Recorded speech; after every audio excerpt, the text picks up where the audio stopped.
Hello, listeners. Stay tuned after this beautiful episode with Storme with her new single, Feel It Coming.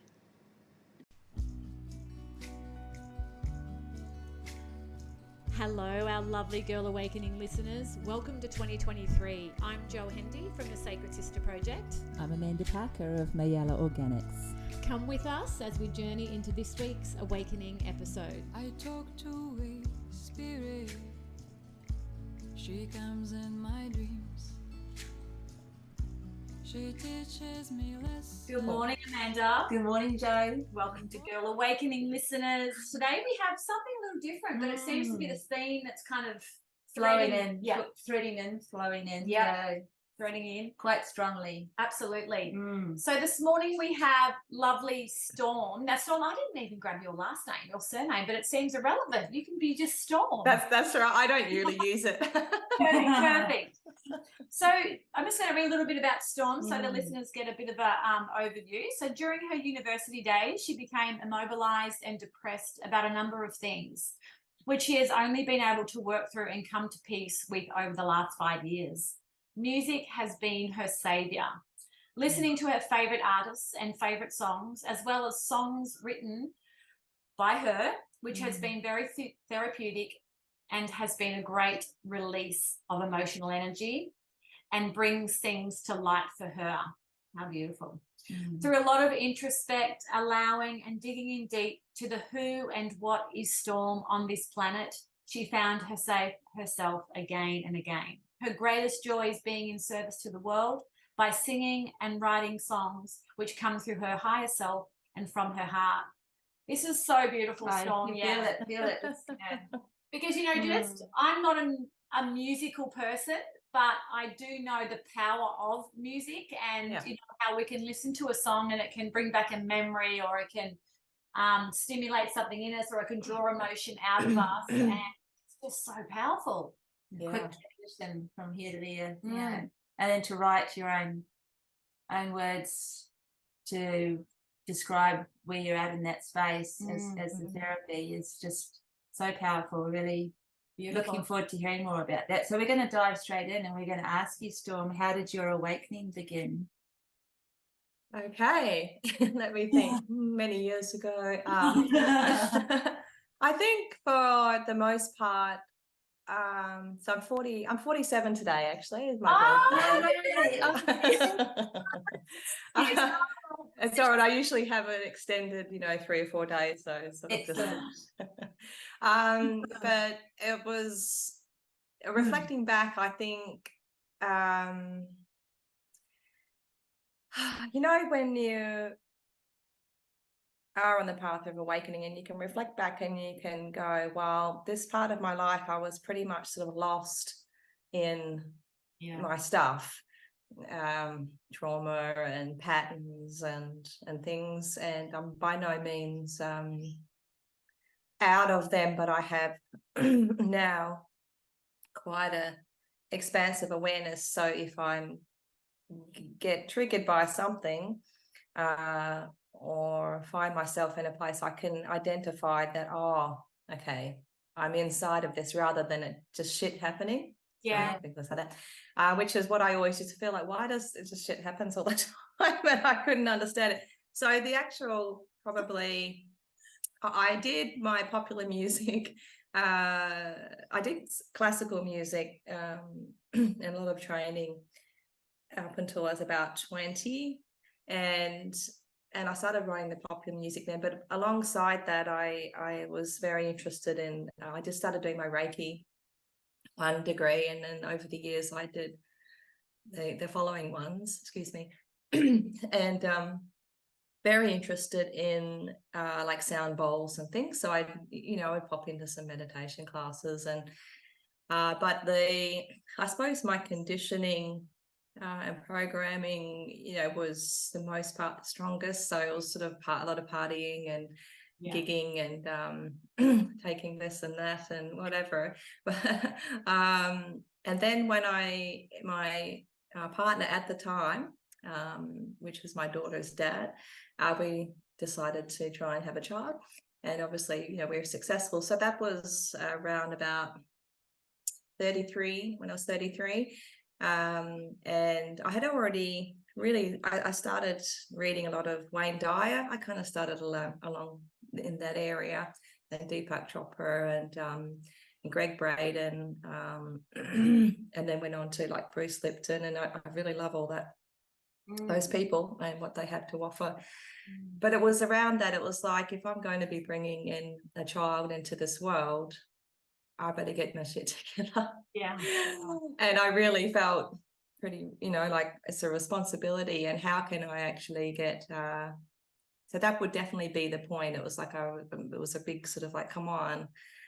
And it was by no means very easy. In fact, maybe, like many people find, if you do start digging around into what is actually going on underneath, it's pretty full on, because you find things that you didn't know about yourself, and they're not of them are not pleasant at all.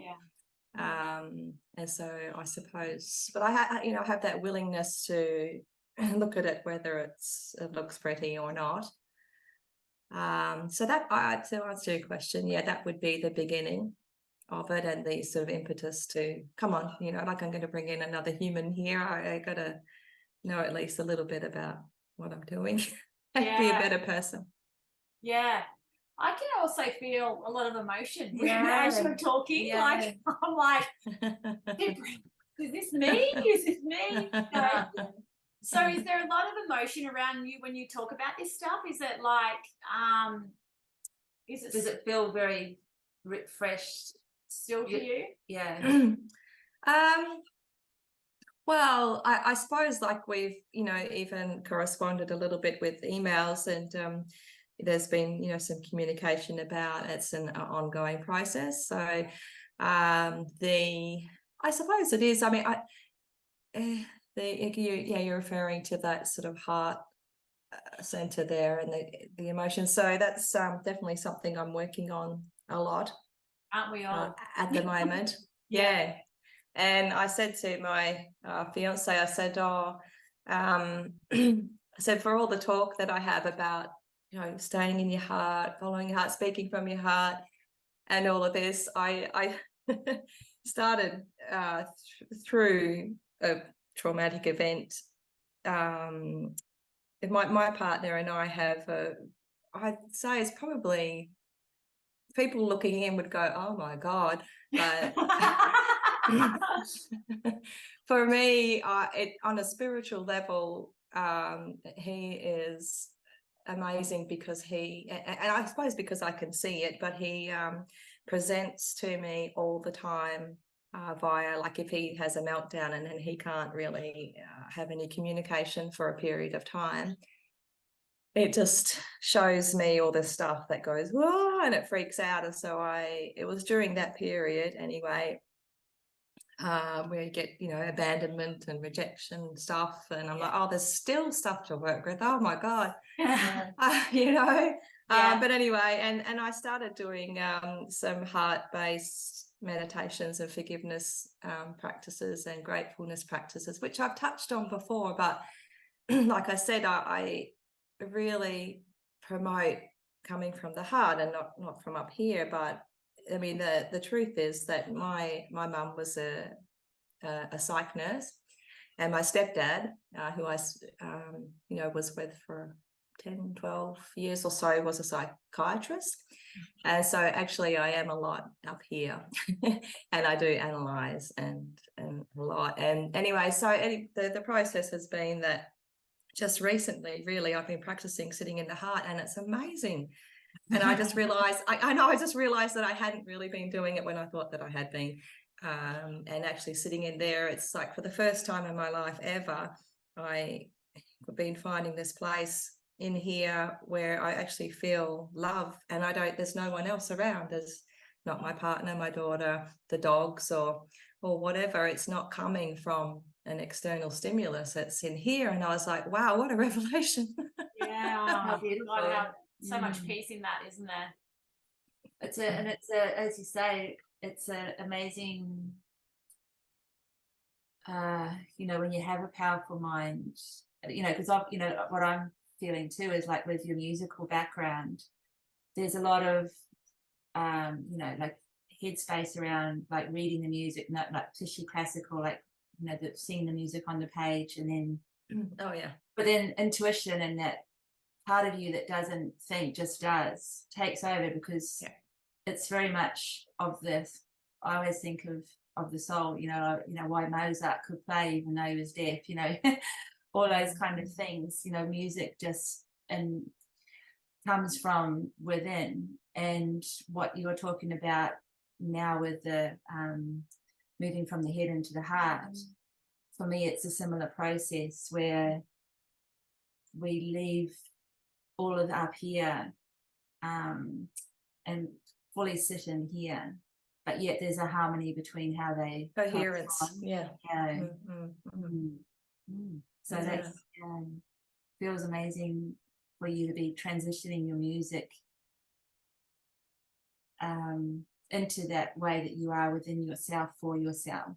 Well, it's funny, isn't it? Because it's also a process of becoming, you know, I'm finding as we, I suppose, become friends with these parts of ourselves. I mean, it depends what medium you're working with. If maybe it's inner child work or something like that. I mean, it doesn't really matter what context you use, but if you, as you become more integrated with the parts that are hurting or, you know, in trauma still and so on, I'm finding that then you can become more integrated, like you're saying, with that coherence with the head and the heart. So for instance, I wrote some songs about 12 years ago, and one of them was called Revolution. And I when was it last? Oh no, when COVID came in, and I just thought, oh, I was looking through my songs, like, oh, I've written this song called Revolution, and I was reading the lyrics. I'm like, what the 12 years ago, and it was like I wrote it for now. And I was like, how is that? You know, and I the way I understand that is, yes, you've got this intuitive stuff coming through and stuff from the heart, but maybe the more integrated a person becomes, you know, it might, I don't know, that's what I think it is anyway. It sort of just like came out 12 years ago, but it was actually more relevant for now, and so it's in there. And I did maybe foresee some things coming up already, but not collected enough anyway. So as a child, Storm, were you like a sensitive child? Like, what led you into music? You know, was it something that you studied or you were drawn to as a child? Oh, definitely. I love music, from little, and I was, you know, got the solos in the primary school choir, and I was very, very interested in it, and arts, and I love all sorts of that artistic expression. I mean, like, you know, these days I sometimes make stained glass, you know, butterflies, and I do mosaic tables and build tables and things. So I like sort of all of that, but, you know, I did as a child as well. But that's just trying to think. It's like a multi-level question. Yeah. It's a funny one, because I think when you're creative in either the arts or music, which is artistic as well, but all of those areas, they seem to combine into one, don't they? They mold into one. And I was just thinking about you saying, you know, for a long time you wrote about your music and you created a story through that.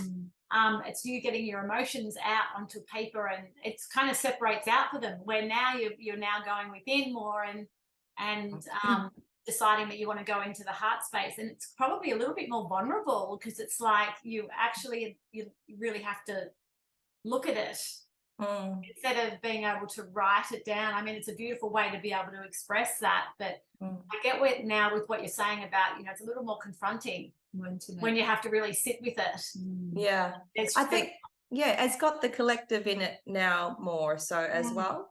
Do you know what I mean? So it's got that, it's more of a awareness for me, which comes from doing, you know, self-development work, that I am a part of the whole group of people. I'm not just just Storm, you know, which has been something I've been working through too. Like I'm special and you know, and all of this, and really that's based in separation, but it's based in trauma for many people, and so we sort of separate. So it's we get so far away.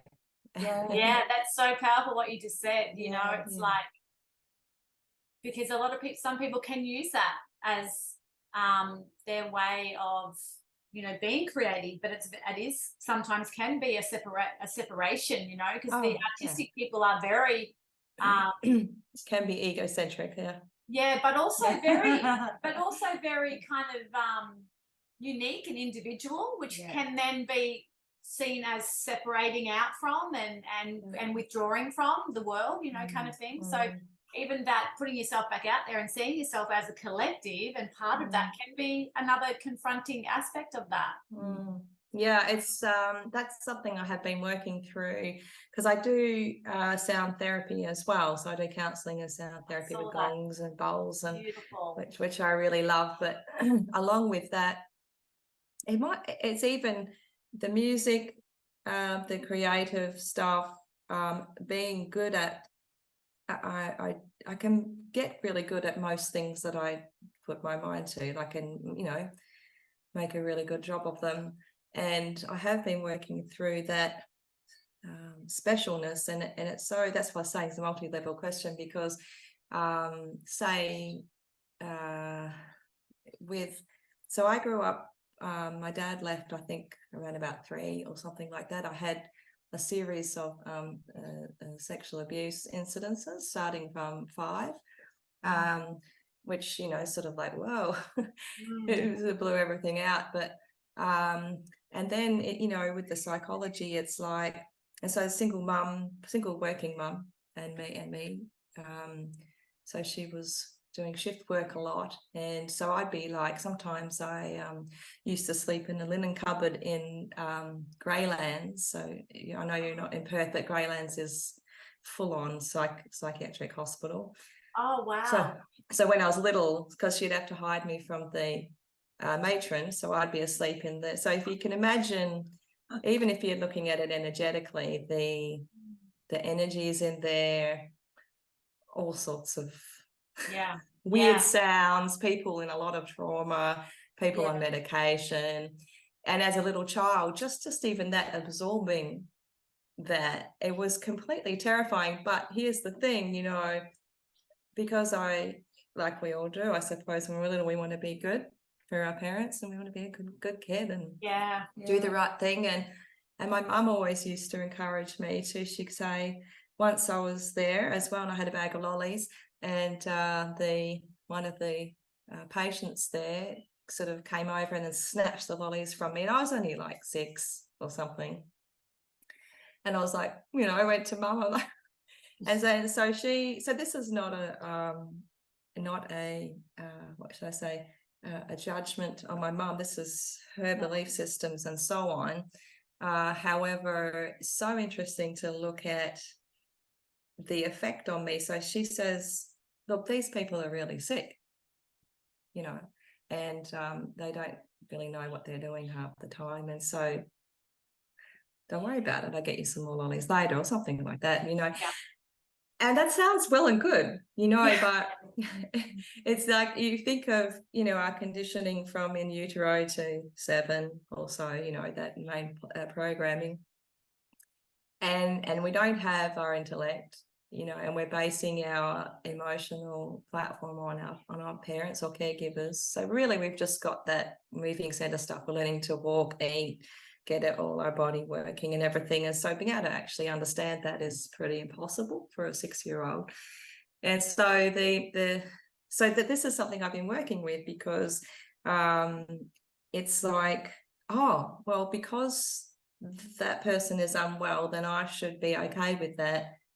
And then I should try to help them. And in that process, you're like really pushing down the actual natural response that a 6-year-old would have of some crazy person coming and taking their lollies off them. The fear and all of that with it, being upset. You know, you've lost your lollies, and well, it's just and then the coming into the music and being good at things as well is, oh, we're getting attention.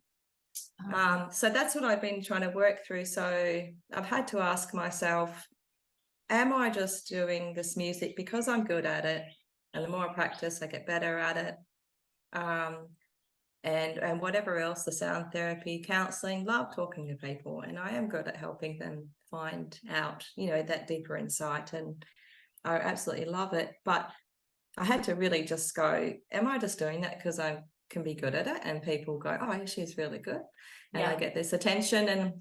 And I was happy to find that I actually do really, really love music, and that conditioning of getting that attention from my environment and being special. Oh, you got a music scholarship. Oh, you got another music scholarship. Oh, you can do this, you can do that. That wasn't the real me, which I was grateful to see. But gosh, it's hard to get out of it. When that is your programming, and especially for 30 years or so of your life, you've been repeating the same things over and over to actually try and extricate yourself. It's pretty difficult. To do. It's such a beautiful awareness though that of you to have that, to be able to question that. Like a lot of people wouldn't even question that. Yeah. It's just such a beautiful part of the evolving and the consciousness, like the awareness to ask yourself, why am I doing this? Am I doing it because that's just huge in itself. I think it's important, isn't it? I mean, now with everything going on, really, I feel, we would benefit from everybody doing so, because if we, it's when people say, oh, like you got your Girl Awakening, right? And with that title, and there's I did write a little ebook on it, and I called it, don't remember, a long time ago, something about spiritual pride, and how there is a big movement of people. They go, oh, are you awake? And I'm like, well, what do you mean? Yeah. And they're like, well, did you know? And there's the New World Order, and there's blah, blah, blah. I said, oh, yeah, but and it's not really what I understand about being awake. And so, people kind of go, oh, what's she talking about? But, and it's funny because I find this spiritual pride thing, it's like people are, and it's not they're doing it deliberately or anything, but it's like developing spiritually in your ego. And so therefore you still are separate, and therefore your beliefs and, what you're wanting to share is still exclusive, to everybody really, because there is a line there. I find it by when I go to try and join community groups and things like that connection, you get to a certain point and then you're not allowed past there with the group, and I'm like, why is that? Yeah. So that's interesting too, because I'm not any kind of I'm not taken out of that equation at all. And that's why I was asking myself, why do I want to do the things that I do? And is it because I just want to make it about me because this is what I believe, and then therefore I want to draw people into my circle for security, because we all have insecurities, and we all try to make security in different ways. And the nature of music too is when you're performing music is that you have an audience, isn't it? So there's people coming to you by the sheer nature of the fact that they're coming to hear you play or sing or perform. So I think for any artist that plays or performs publicly, there is that element of drawing people to you, isn't it? So but when you put it in the context of what you're talking about, like from a personal awareness, it's actually quite a big concept, isn't it? Isn't it? Yeah, it's a huge concept. And like it's different, if you look at different artists that you're drawn to, maybe you resonate with their sound or the person, or if you explore that, there's layers of that context in there as well, isn't it? Oh, God, yeah. It opens up a whole different different level of relating to what you enjoy through your arts or music and things like that, your passions in this area. Yeah, I love metal. But some of us love classical. Yes. yeah.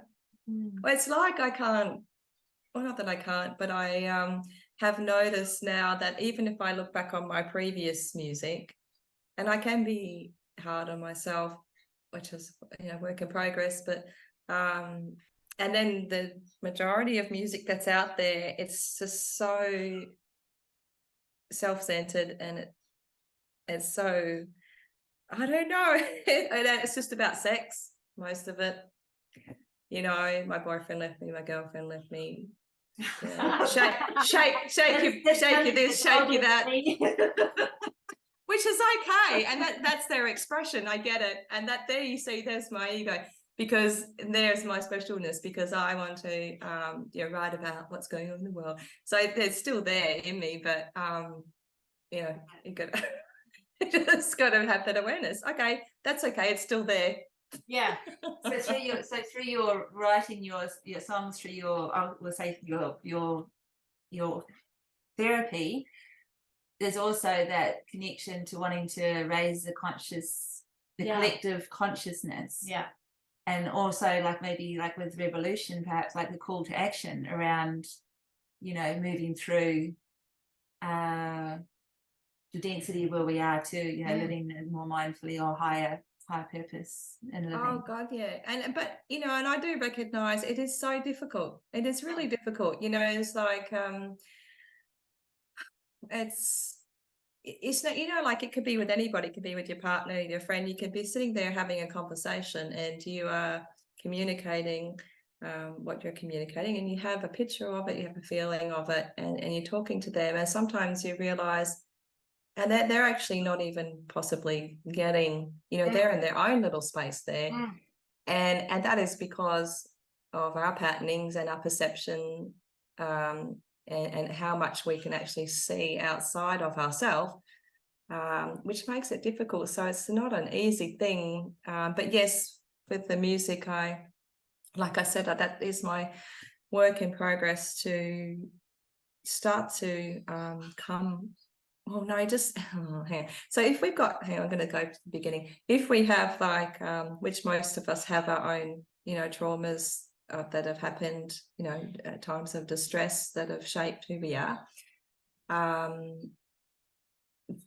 they inherently, when they're in action, cause us to be selfish, because it's coming from a place of hurt and a place of lack and scarcity, and so we need, I really need this, or I need that person, I need a hug, or whatever it is. And then so you can't really see too far out because it's very blinkered, and it's a place of distress, and then therefore, and then the ego has all these strategies to make sure that we're going to be okay and we're safe, and so it has all these different ways of responding to the environment to sort of reinforce the trauma, unless we're kind of working with it. And that's what I've been doing. So I have done it, like you mentioned, from the website, the stuff around the sexual abuse. I mean, that's that's multi-layered as well. And for instance, there would be around about the time that my dad left was when I had the first sexual abuse. So on a really deep level, I found there was a brain connection in here, some things fused together and went, attention from a male, because the attention from my dad had gone. And, this is what we do. Okay, cool, got it. I so don't want that. Yeah. But it's not something that's consciously done. But yeah, it's just so multi-layered. So then we go to the ego. So that's what I'm working with at the moment, is if I can reduce via working with the trauma and stuff inside of myself and healing and actually being there for me. So that's a big part of it too. So it's like, if I get that, so I still get anxiety and depression, but by no means is it to the extremes that it used to be before. And I'm not tampering with it by drinking alcohol. I mean, I have occasional, here and there, or taking drugs, which I used to, where it just blows everything way out and makes it difficult to recover from it. So now it's actually, okay, so I get a bit of the anxiety. It's having the awareness of it, taking a deep breath, heart breathing, and then go, oh, it's okay. I am here for you. I am here for you. Because it's like the Buddhist stuff. I love all the Buddhist philosophy about the more you can be present for yourself, the less anxiety you're going to get, because you know that you're okay, because you can actually look after yourself. So that's one component as well. And then so for instance, I am getting to the point. The point is that for instance, with my birthday, so always I know it's such a work in progress, is so I would get, in my view, probably my mum wouldn't agree, but in my perception and understanding of growing up and my experience as I see it, I used get a lot of attention, like a lot, like birthdays big, lots of presents, and it was so good, and a lot of attention, and then it would drop out and there'd be nothing. And I'd come home from school and mum was like from work, and I'd be like 6 years old and there's no one there. And then I'd go down the street and then the neighbour, yanks me into the house and shit like that. So I'd have like nothing, then a whole lot, nothing. And so really inconsistent. And so birthdays, coming up to my birthdays, I just, this time more aware this year, started feeling really anxious. And I'm like, why am I feeling really anxious? My birthday is going to have fun, and it's never that simple. And so I realized that that's what I could see. It was like, okay, so that is why. And because all parts of me now are trying to make sure that I drop a comment here or that to my partner or whatever it is, make sure that the plans that I wanted to do on my birthday, everything is going to happen, and that he doesn't forget it. And that, of course, he's not going to forget it. But inside of me, there's that anxiety, because if we don't get that attention, then there's nothing. And then it might be nothing. And then what's going to happen? Maybe something, maybe I'll get abused, or maybe I don't know. And this is not a conscious mind thing, of course. Well, as you say, like from being, a 5-year-old in the linen cupboard, there's a huge amount of trust in a very uncertain environment, in a vulnerable environment, that, you kind of, as an adult, it would only seem natural that you would want to make sure that you are safe in any environment that you're in, or any situation that presents. The depths of that is huge, and I'm just getting like a huge sense of what a light being you are, Storm. Like, how hard it is being a light being on this planet, and working your way through that constantly to navigate to be on earth and sharing your gifts, through your earthly experiences, and what you're here as a light being, and bringing all your gifts through with your music and your words, and translating the life experiences, if you like. But the harshness of life, just feeling that, not saying that it's all harsh, but just the major experiences that are the signposts along the road that you're traveling. There's a lot of off track. A lot to take you off track. Yeah, a lot to kind of knock that light. Or are they necessary? Are they necessary? I do think that too. I'm like, well, if I have lots of clients. They're not so much at the moment. Because I do teaching and I music teaching for all these beautiful little kids, and then I do work with clients and sound therapy. But sometimes I'll just get a whole lot of students, and then I get a whole lot of clients, and then it doesn't ever. So to say, but how can I sit there and listen to people telling me how this and that happened to them, and actually have a really good comprehension of full body, mind, emotion, everything, understanding for them. If I haven't had it, I'm not saying, you know, you want to go and have or whatever. I mean, people have had far worse experiences and varying ones. But if we haven't acknowledged or felt that suffering, I don't know, it could be really actually understand and be there for another person. I'm not sure. Yeah. Do you find that the clients that come to you, because, you know, as a therapist and different people we've spoken with that are practitioners or see clients, there's often that you know, the people that come to you Are exactly what you need. Yeah, exactly. Oh, so is They reflect. It's always Yeah. Absolutely. And we only share what we need to know and learn the most ourselves anyway. You know, it's like the people that are sitting in front of us are exactly what we need in that moment. It's so amazing. Yeah. I'm going to jump into the next question. So when did you first notice? I know you've been talking a lot about this, and you talked a bit about COVID and all of that, and you mentioned the new earth and all of that kind of stuff. But when did you first notice a shift in your thoughts about the world? Like in all the, I hear you talk a lot about, you know, patterns and beliefs and all of that. But when did you start to realize that the planet wasn't what you thought? You mean as in it wasn't going in my happy little bubble like I thought? Yes. Yeah. Pop. Oh shit. Yeah, well, definitely.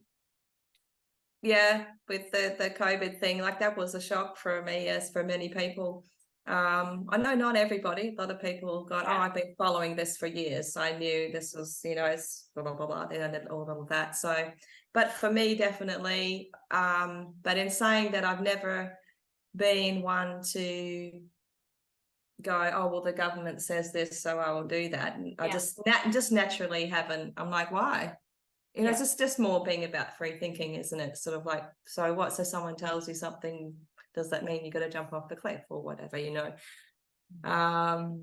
So definitely with that, and with that came the beginning of COVID, came my beautiful fiance, Michael, moved out from our house we were living together, which was just like complete insecurity, like, oh my God, the world is breaking down and so is mine.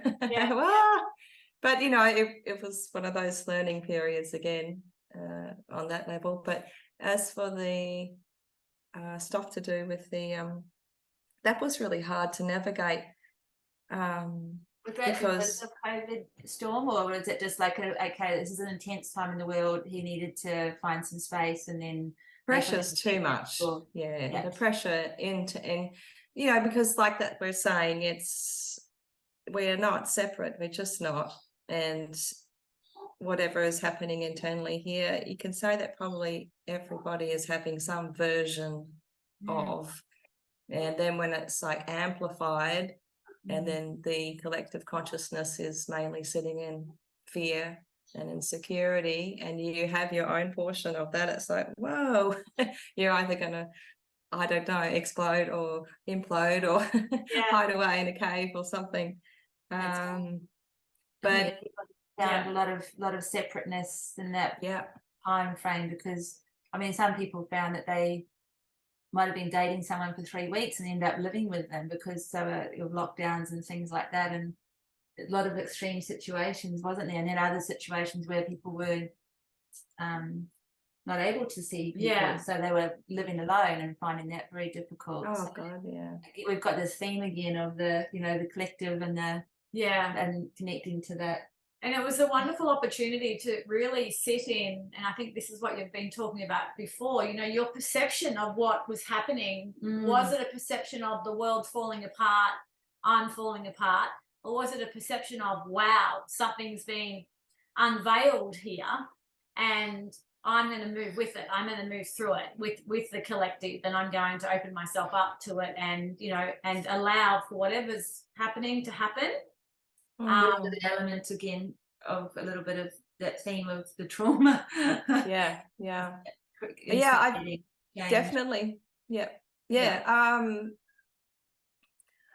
I think the process, like from COVID, like to now, is like I was saying earlier, is working on the trauma and stuff and the egoic stuff, so I can actually be more present for those around me naturally. Yeah. Without being about me so much. So it's still a whole lot of me, but that's where I'm at. But yeah, with the COVID thing and then the personal things at the same, I definitely view it as, here is the universe saying you guys have got to work through stuff individually and collectively. I definitely struggled with the restrictions of things, as most people did. It made me want to fight. Made me, definitely, not that it brought out both. I really wanted to, scream and punch and so angry with people that I viewed as the enemy, and even so disappointed in humanity. I could definitely feel the emotions with that, to the degree of, I didn't want to wear a mask like many people, and I do get asthma from time to time, and I just thought, oh, bugger that, I go to the GP, so I can't wear it. It gives me asthma. I mean, yeah, sure, it's a lie, but I just didn't want to wear one, and so I didn't have one on. I carried the pass thing around with me. Went into the shop one day. These are people that I see all the time, your local people, and oh, why don't you have your mask on? I don't have to wear a mask. And it went on to very aggressive. Well, why? I said, I've got an exemption. And I said, and also I don't want to wear a mask. I'm not unwell. And that it can't actually, I was trying to educate. Written by you because you weren't. Oh God, yeah. And it got to the thing I was so disappointed in, and I called my partner after, and I was just in tears, was that mob mentality and that herd thing of these people. There was probably about 20 people in the supermarket in that area. And once the lady started going on at me, well, then you show me a thing. I said, I don't actually have to show it to you. I said, I don't want any trouble. Just want to buy my stuff. I don't have to wear a mask. I have an exemption. and then there's some guy walks past and goes, oh, you effing bitch, put on your effing mask and blah, blah. I was like, and you can just feel it's like daggers going into your chest. And then so once he did, some other woman's like, oh yeah, you effing bitch. And I'm like, whoa. That horrified me, that given all of that pressure, people, they'll do anything to anyone without any kind of thought at all. It's just like a switch, and they're all like it's like a mob. That just freaked me out completely. Well, there was a whole lot of fear. There was a lot of fear put in the space, and if you weren't aware of what was happening, you would fall into it. And there was a lot of lessons that went on there with what was going on. But we let's move past that for now and come back to you. Well, Can I just say that after the initial response, I did work through that, but then came to actually having some compassion for those people, and myself as well. So after initially being completely shocked and that, but also seeing that part of me going, I'm not going to show you my thing. Everybody telling everyone what to do, but had I been in a different space, I would have just peacefully gone, here you go.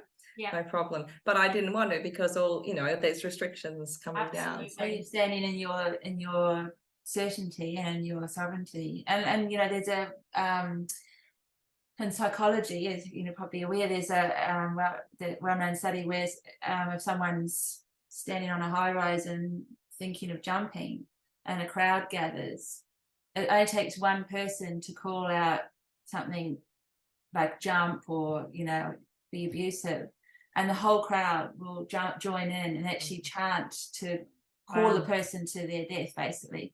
That's being asleep, isn't it? That is being asleep. Yeah. So rather than like calling out the opposite, it was like, you know, we love you, be safe, don't jump, you know, someone cares about you, it's going to be okay.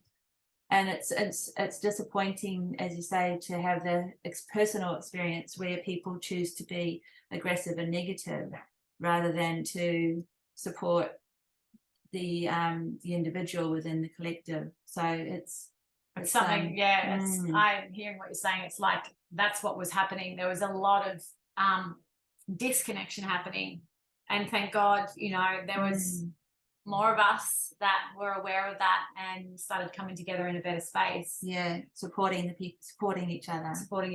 And it's you know, and you've also, you know, I think to myself, well, look, we've had thousands of years of this conditioning for us to be responding in the way that we do as well. So you got to have that compassion for all of us and ourselves that go, well, it's not just a matter of I would like to do this, but you don't do what you're actually wanting to do. But it's that conditioning and programming, fear, scarcity, you know. Well, we realised in that moment how restricted we all were. And that was the biggest awakening of all, you know, how conditioned we are on the planet. So how we were choosing to think in any moment of what was being presented around us, what we reached for. So moving on, what have you decided to change in your world? You know, now you're becoming more kind of aware of surroundings and you and what you're feeling and who you are on the planet. What things did you notice that were happening around you, or did you have to change anything? To be you. Change anything to be me. Like friends or, you know, family, or did you know? I guess even setting up your own business, like your business, your website and things is an aspect. I definitely I was doing a lot of work to do with my mom, and I did actually over a period of time just ask for a no contact. So that would be something that now it's back to, you know, we have contact and everything, but I suppose some changes would be that, but that was a part of being very how should I put it, like needing space. Needing space, but really making sure that I get to do my meditation in the morning. Making sure that I make time in the day, middle of the day, which I normally do for an hour and a half to do meditation then. And then the one in the evening, I probably normally fall asleep. But those are the most important ones. But those, it's like, oh, this is a nice place. And I was like, so that was actually that sitting behind, there was a real sort of very important.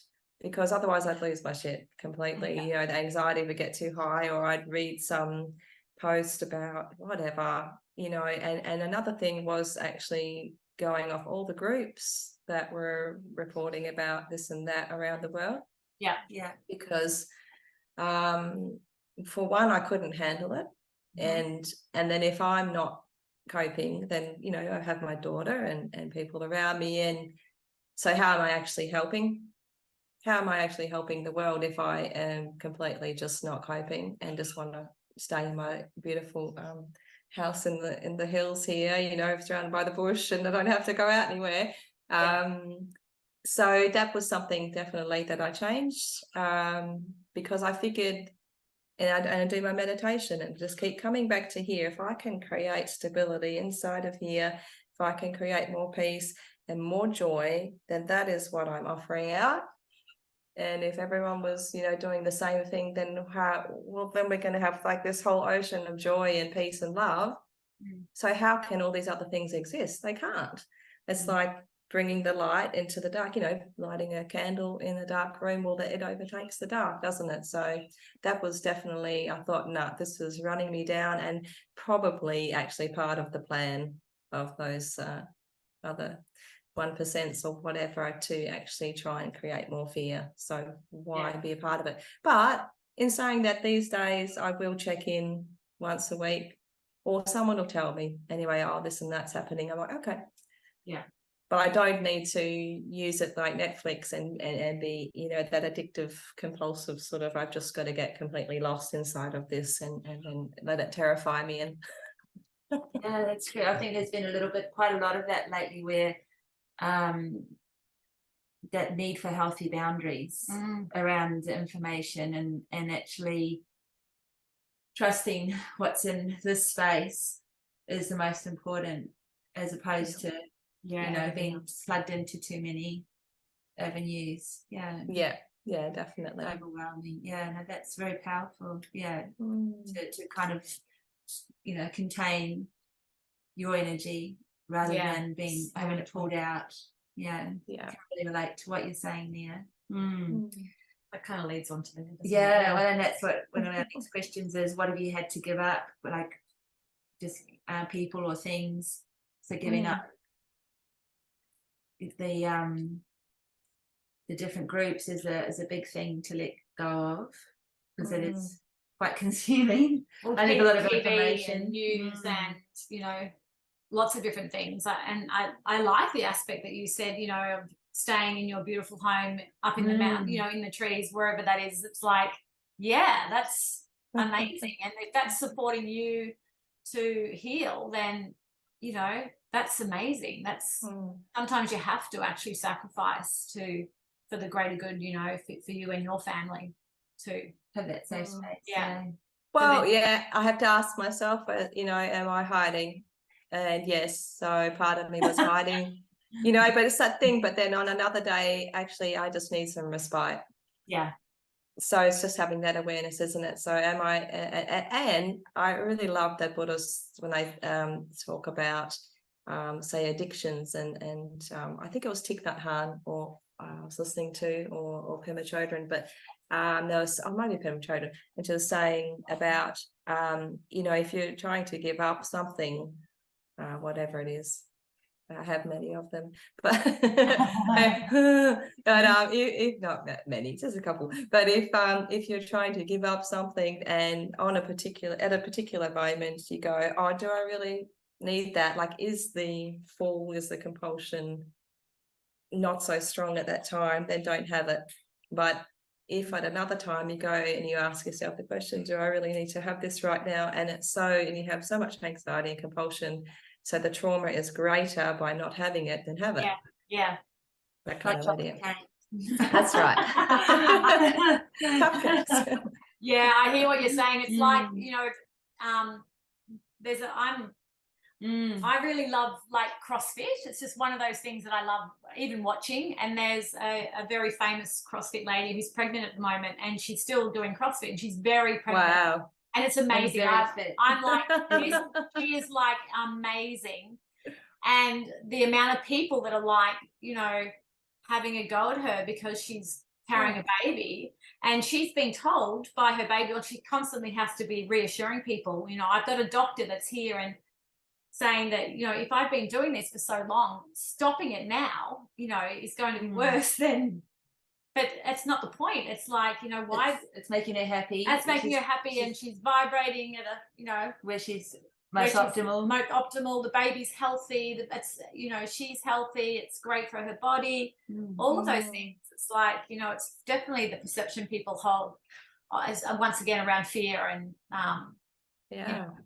I need to just mind their own business, really. I know. And then that would be probably something for her I suppose, for her to check in, how sure am I, how much do I trust my inner self that what I'm doing is right, with people coming in and going. Absolutely. And she's certain, she doesn't care. And I think that's such a beautiful inspiration for others. You do whatever you need to do, whatever that is. If it feels right for you, who cares what other people say?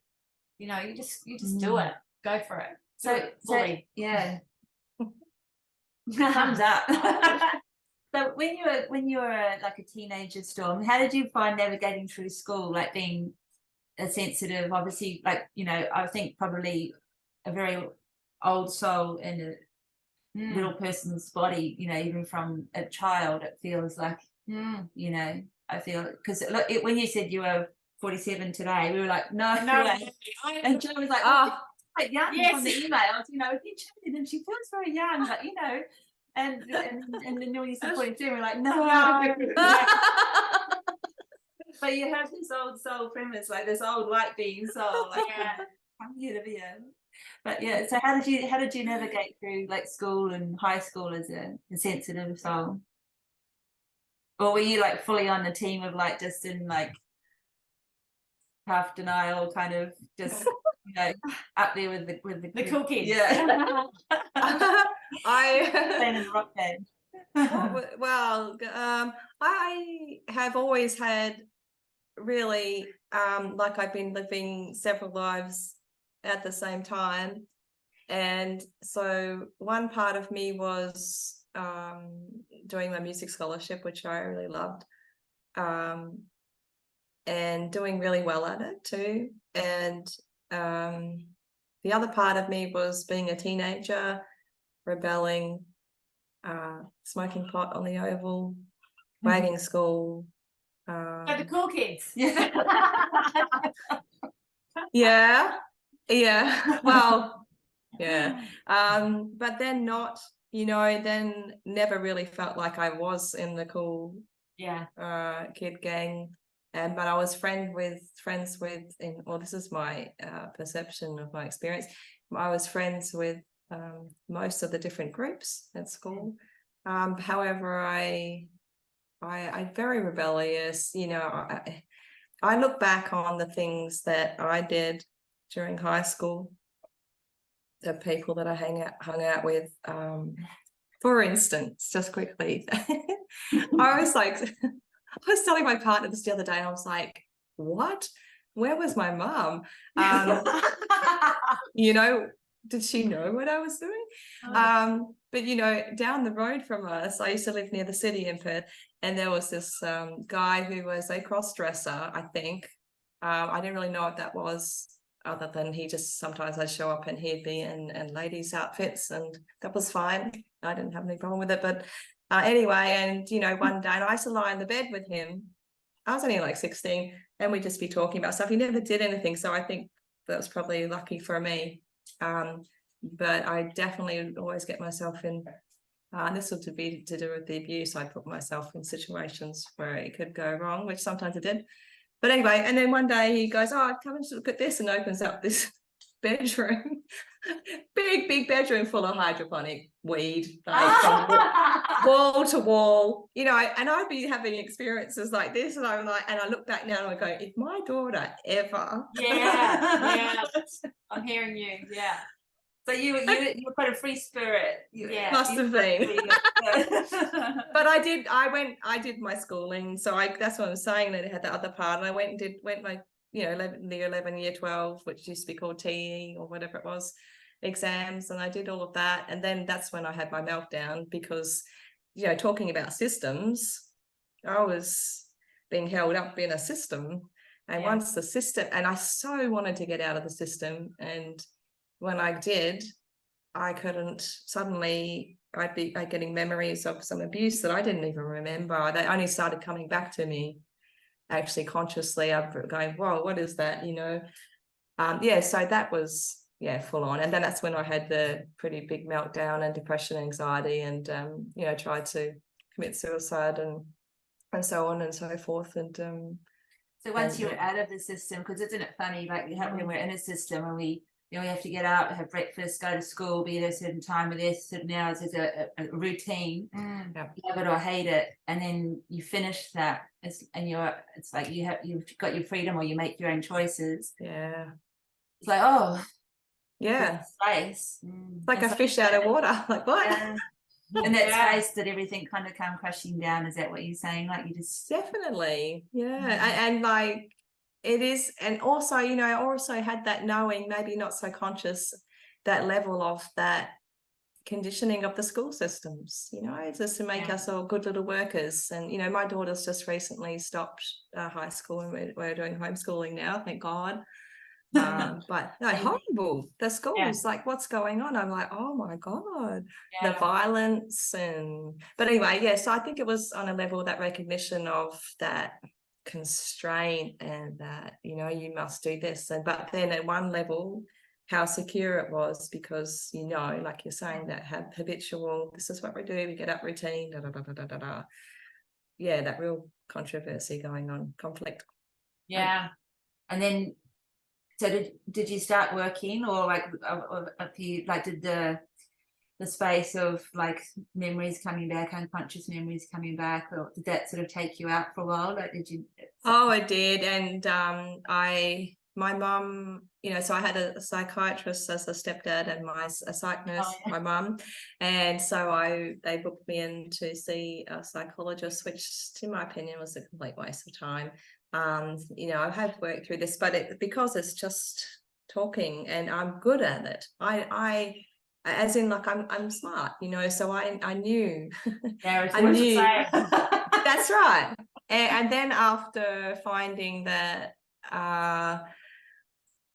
they gave me lots of pills. So, one antidepressant, and then the side effects they gave me, which is common, they give you another one to counteract the side effects of the other one. So I was on about 3 or 4 of them. And my mum did a wonderful thing. I got to a stage where I had got put into a psych hospital, which is another thing. It's this construct, which is so not helpful for people that are struggling with mental health. And anyway, and because I was being a smart ass, I got a friend of mine to drop some drugs off for me there, as you do.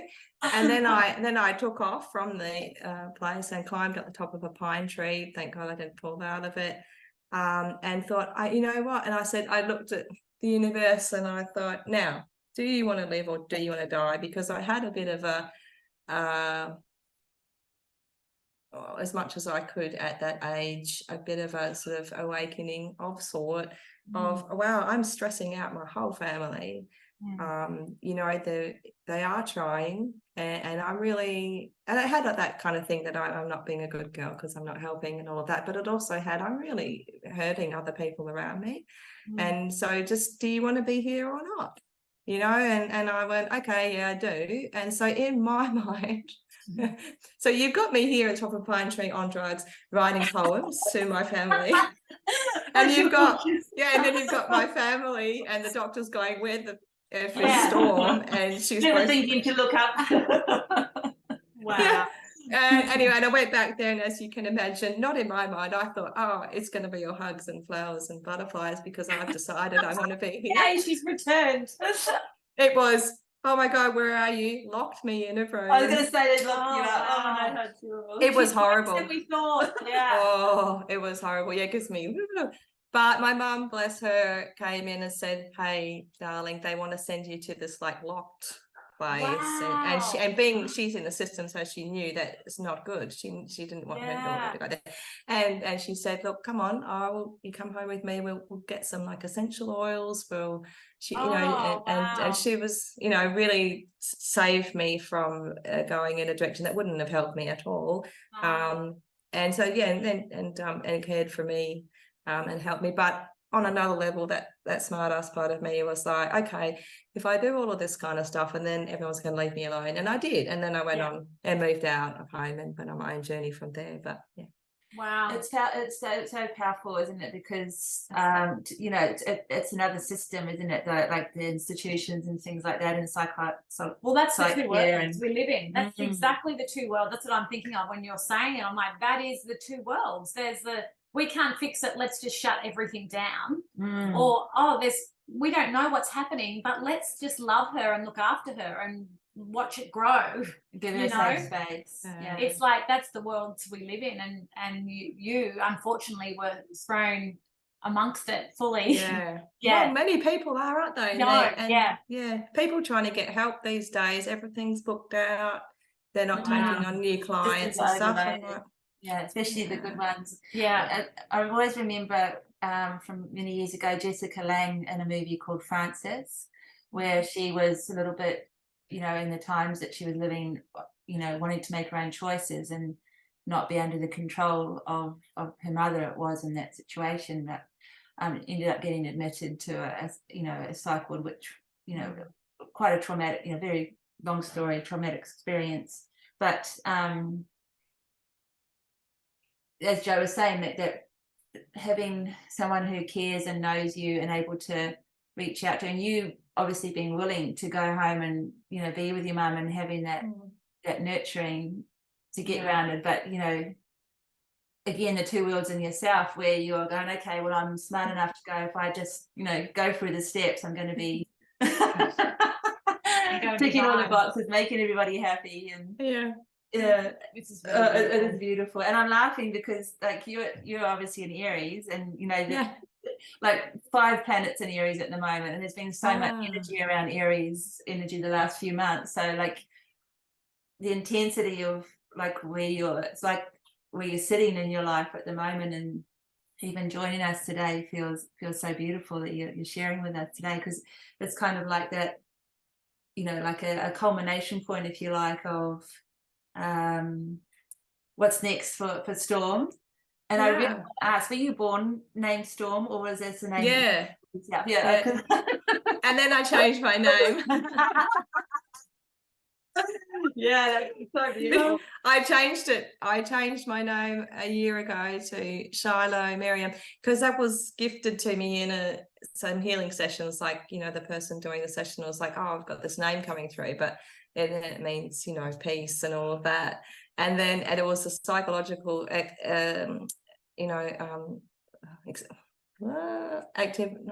psychological thing to try and come away from my attachment to who Storme is and her storylines and and all that. And now I've just gone back to Storme because I'm like, and that the one that's just a personal, Shiloh Miriam is just my personal thing for me. I don't need it to be a declaration of I am not Storme.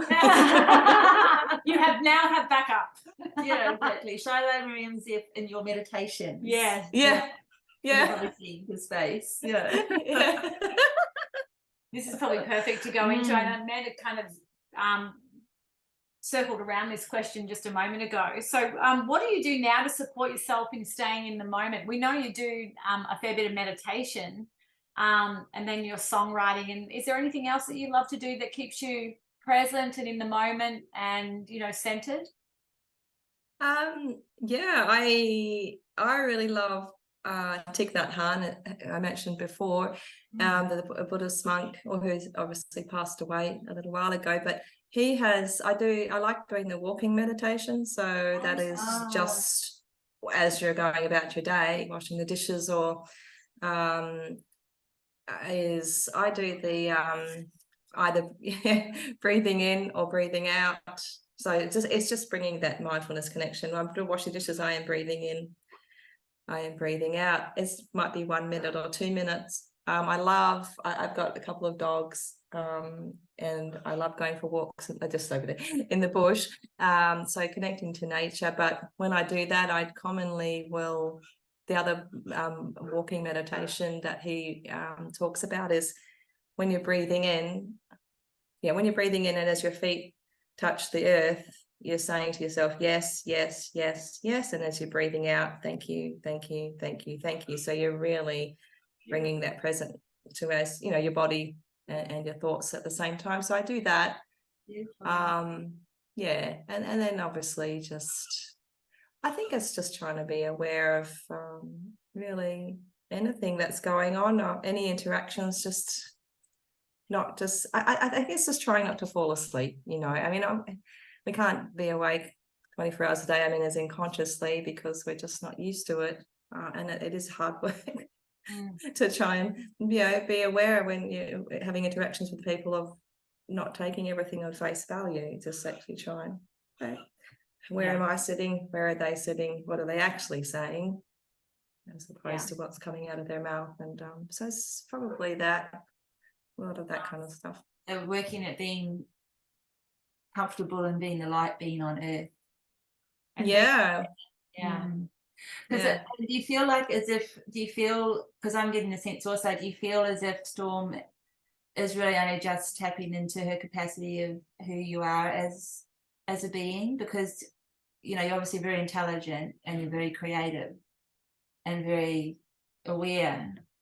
That is a big basket.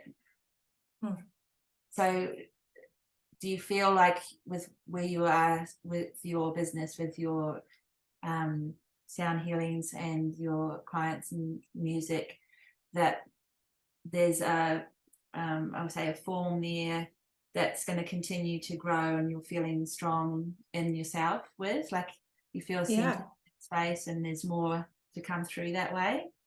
Or is there... I hope so. Like that's always been something that I'm looking at, because on one level I could say, well, I've recorded all these albums, so do this, do that, good at it, love it. But if you looked at it on a societal sort of career, as in as a successful, am I living financially abundant and things like that? No. Have I really? I've had little bites of things over the years, but to answer your question, I think with the work I'm doing on myself and with the songs being more about me and the collective, so it's not just my baby left me again or whatever. It's actually, come on everyone, let's awaken, let's get these layers and move, take these layers off. And I'm hoping that because it has more of what my soul alignment sort of is interested in, maybe then my career in that way will flourish. And as far as clients go, like I said, when COVID hit, much to my surprise, I thought, oh cool, people will be wanting to wake up, awesome. and it was not the case. It was everybody battened down and separate. And so all dropped off. All my clients dropped off. So I now I have just a few regular people, and I have lots of people that have been coming over years, so they'll have something come up and they'll know, they'll just go, oh, can we book an appointment, and we work through it. But so anyway, I hope that the more heart center stuff for me and the more stable I feel inside of myself, it will, it's like reaching out to Joe and Trevor. When I saw that interview, I had many thoughts about all of the people contributing on there and the limitations of some of them, and I absolutely loved what Trevor brought into it. And I also was very aware of the resistance within the other people to actually take that on board as well. And I was like, oh. But I was like, thank God for that. That he was bringing in this. I'm like, it's important. Yeah, he received a lot of feedback, reaching out, a lot of people reaching out with a very similar thread, which is much like you're saying, just around the love and how important that is right now, more than ever. And definitely, some of the comments of it being sort of a bit, I don't know, not a bit fairy or a bit, and it's just it's you've got to, it's so not. No, when we know that and we understand that, and that's the world that we live in now, it's the woo-woo's the best stuff. And it's all about the woo-woo. Because I am really grateful, to be talking on here with you both, and I'm grateful that Trevor responded and as well, because it's that thing of, I've always felt like on the outer, and I so want to be connected in and be able to share and talk and all of that. So I was completely surprised. I was like, oh my God, my daughter's like, what? I said, oh, look, they replied. So I was just so happy about that. So perhaps, that is maybe whatever is inside of me is less wanting to hide and is wanting to connect. And that's what being signaled out. And then so people will respond, to Absolutely. that. That's really giving me goosebumps. You're saying that. I feel you have a beautiful connection with who you are and what you have to offer the collective. And I feel it just feels beautiful to hear you say that maybe you're ready to embrace it more fully. And Yeah. it's as simple as that. Like, it's not complicated. It's not, there's no story around it. It's just, that's as simple as it is. You know, it's that there are people like yourself that are needed to speak up from their own unique experience. We don't need anyone else's added influence. It's all about what you see, what you feel, and what you bring. And that's what Girl Awakening is about as well. Right. About each individual's awakening journey, and then each woman taking parts of gold from that and saying, it's okay for me to be me. You know, it's okay for me to see things like this, and it's okay. It is okay. It's okay for everybody to see and view things the way they view it, through their own filters and veils, and however that is. And that's what makes the collective so beautiful, and come together and allow each other to sit in that space. And compassion and you know, and it is a vulnerable sharing. You know, you've been very generous today with what you've shared of yourself and your awakenings. And that's a gift, such a gift to give people of yourself. Yeah. Thank you. Yeah. So our very last question to you is, how does Storm see the world now, and what do you see next for you and for the planet through your lens? I figured that now I have the awareness of, I figured that if I have, like I said, you know, the last few weeks, even maybe it was like 3-4 weeks ago, for the first time ever in my life, I felt that kind of love and something inside of me. I'm like, wow, without it being, you know, my partner giving me a hug or whatever. It just found it in there, that divine thing. And I figured that if I had that experience, then there are thousands of people that are also on the same journey that have just discovered this also, which gives me hope, because it's, I won't get distracted. Oh, you know, it's like when someone creates something, you know, a new invention over one side of the world, because we are all connected, you can bet that over in other different countries, someone else is doing the same thing. Yeah, that kind of thing. But so I think that I actually, you know, I get a little bit terrified, just like everybody else, when I see some of the reports of things as well. You know, of course I do. And I'm like, oh. Yeah. But I actually feel that I think change is hard internally, and change on a global level will be hard, and there's probably going to be a lot of more chaos, just like change does. You know, it's like a volcano or something, but it's kind of terrifying. But I actually have a good feeling that once all the old systems are broken down, you know, and all the banking stuff, I mean, you know, as you know, for all this stuff to actually break down, it means a lot of chaos and change, you know, and if we can get through that, I actually think that we can create a better world, but it is still a learning process, isn't it? So the more people that are conscious of that, it's like, I hope that, you know, there's some of these initiatives and organizations that want to, you know, flood the society with abundance of finances through the quantum financial system, for instance, and have, you know, humanitarian projects and things that you can do. So the idea is that everybody gets to do what you love doing, and that is actually we'll all support one another and cooperate and share and things. But anyway, if we flooded the society with that, then we'll actually realize that you don't need money. Because we would have it'll become no value, and people will just be like, oh, I have this, well, yeah, I'll do this, and I'd love to use that service or whatever. But it is a learning thing, because that we, you know, we're not used to doing that. So yeah, I have a good feeling. But like I said, just like everyone else, sometimes I look at some of the stuff and it's completely terrifying, I think. But it's becoming less and less in my awareness as a reality when you look at what they're saying is going to happen. And, you know, I mean, you guys are probably well aware of some of the weird, freaky stuff, you know, and you're like, really? Yeah. Like, really? And then, okay, so maybe, you know, this is happening, but can I see this as a future for humanity? No. Could we all blow each other up? Maybe. Yeah. Yeah. But is it the potential?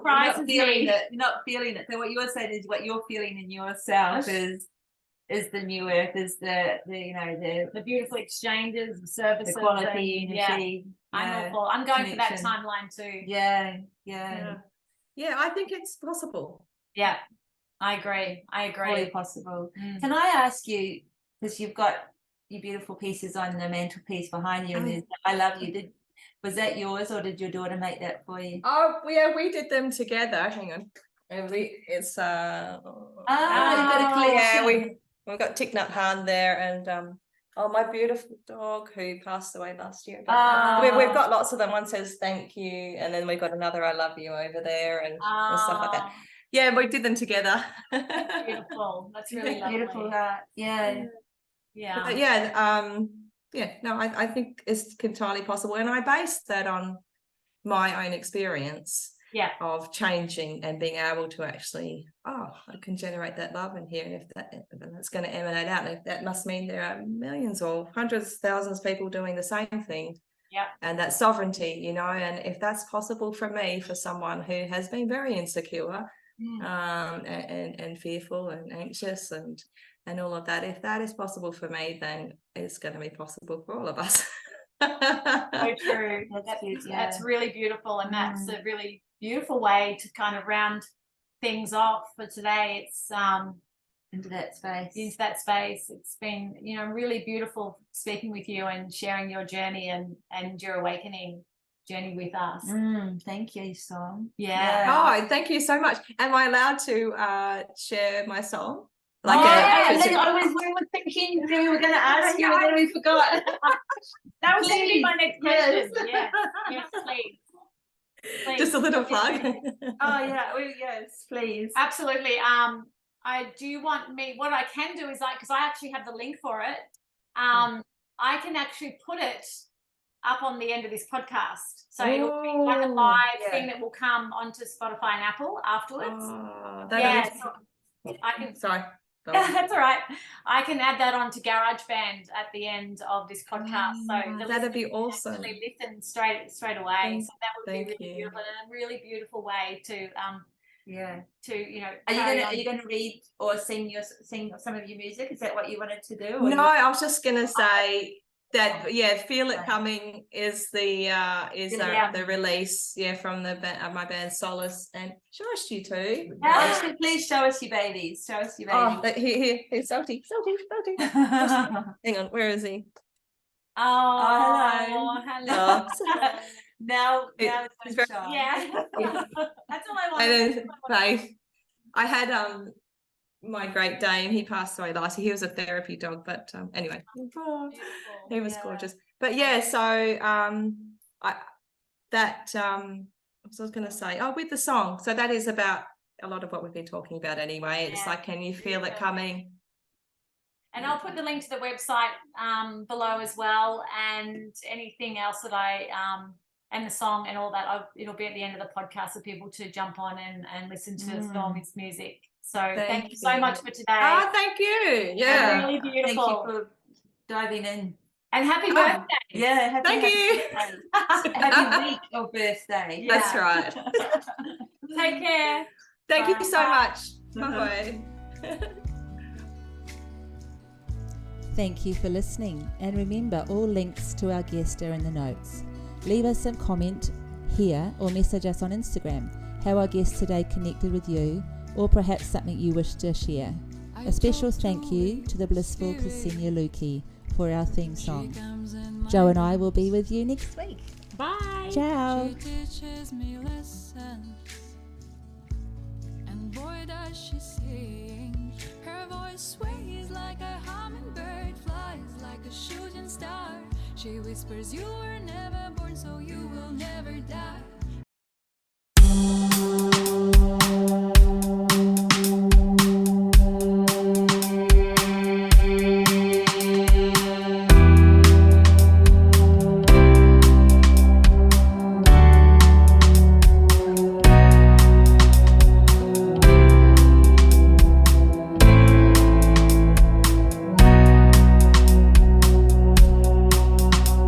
Never seen this before. Color gray, the clouds cover all over blanketed sky. Rain is falling down all around for days and weeks, but I know I have to stay.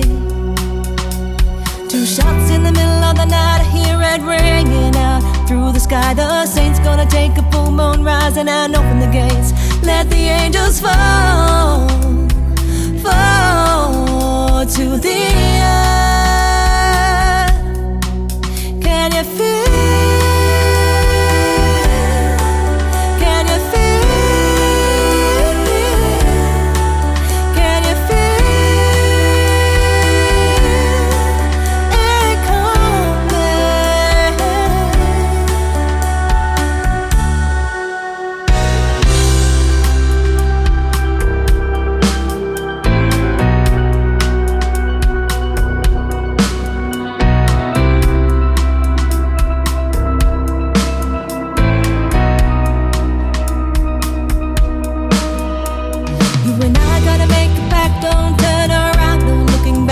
Into the fallen, broken pieces of your friends, your family, and bring them into harmony and help them back up their knees. Sovereignty.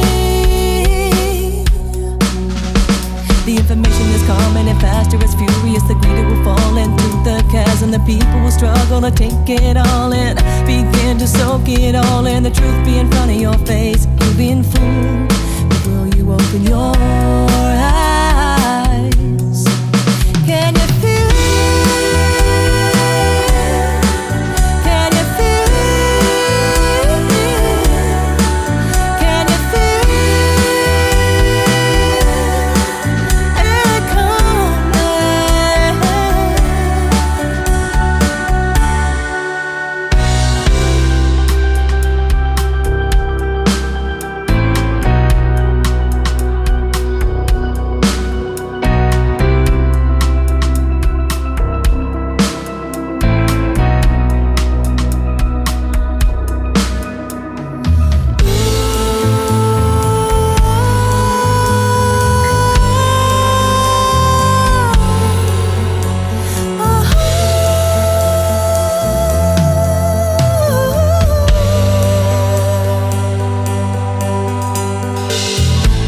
Shine brighter, can you feel the light, the love, and let the light override the dark. Light shine brighter, brighter than the dark, the light inside your heart.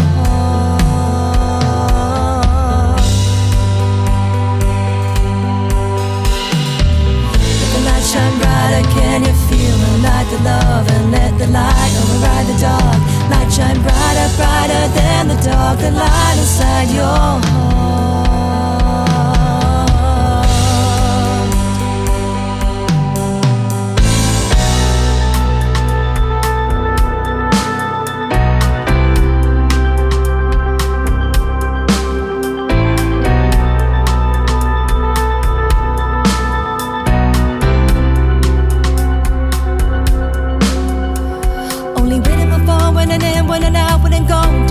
Feel the beating, feel the rhythm. Look into your brother's eyes, your sister's eyes. See, it's the same.